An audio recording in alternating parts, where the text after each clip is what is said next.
We'll say Amasa. Amasa was somebody who was close to David, and he said to him, "You're fit to be my general." But who was the general at the time? Yoav was the general. So he says that means somebody he felt is going to be valued as much as he is, and even more than he is. This somehow was a problem. There's a story. Amasa approached Yoav to engage with. They had some kind of disagreement, and Yoav told him, "Don't come near me, because I'm going to kill you." And he killed him. He killed Amasa. It was a question of like. So afterwards,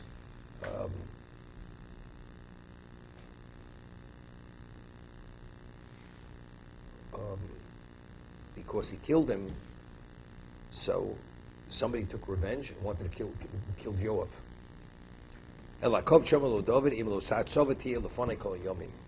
David had said to Amasa, "You're worthy to be the general before me all of the days."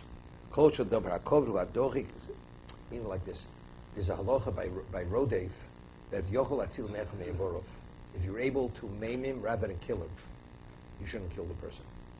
Because the only reason why self-defense is permitted is to preserve your life.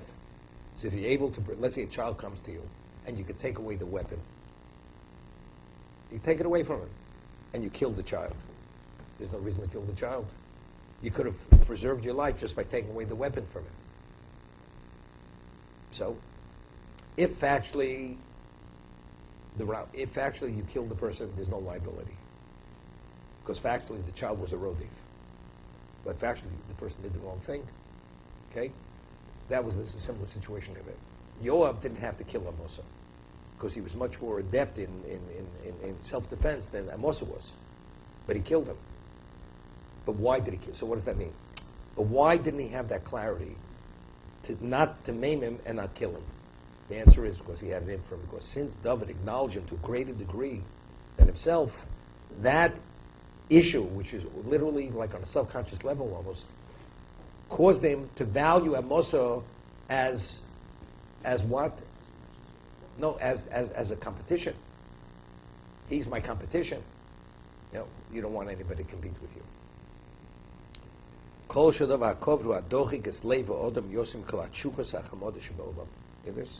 Honor, he says, grips the heart more than all the desires and all the wants of the world. I told you what Rashiva says. As a person gets older, all your desires wane. There's one except for covet. That's the only thing that does not wane, as old as you are. And that's what he's saying. He says the covet is dochik, grips the heart more than all the desires and all the wants of the world. This is a famous word. What does a person eat? Just very bland, basic foods. Only enough. Garments. Enough to cover your genitals. What do you live in a residence? Protect you from the elements. What do you have to decorate you? What do you need all this? If a person would be that humble, a person would have to, earning a living wouldn't be that difficult. Because he needs are so minimal, clothing-wise, food-wise, and residence-wise, you wouldn't have to occupy yourself with earning the tremendous amounts of money. A person wouldn't, there'd be no reason to toil to become wealthy. But since a person sees himself, how could I be less than my peers?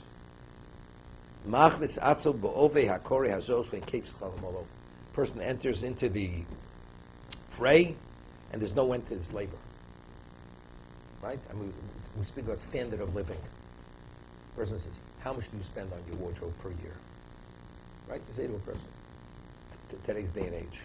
Well, every time there's a sale at Barney's or whatever it is, this and that makes it cost them a few $1,000s a year. At one time, there was no such thing as men's fashion. There was no such thing. Women had fashion. So how much did a man spend on clothing? Right? Today, you go to the gym. At one time, what did you wear? A person didn't go to a gym. He did exercise. He put on a torn T-shirt, right? And a faded pair of shorts. and sneakers that you bought 60 years earlier, or maybe you inherited from your father. Okay, those were sports clothing. Today, everything, nothing less than designer, and it has to be a certain quality. If it's made in Red China and not made in Italy, even though it looks exactly the same, doesn't make the grade. Okay, to be continued. When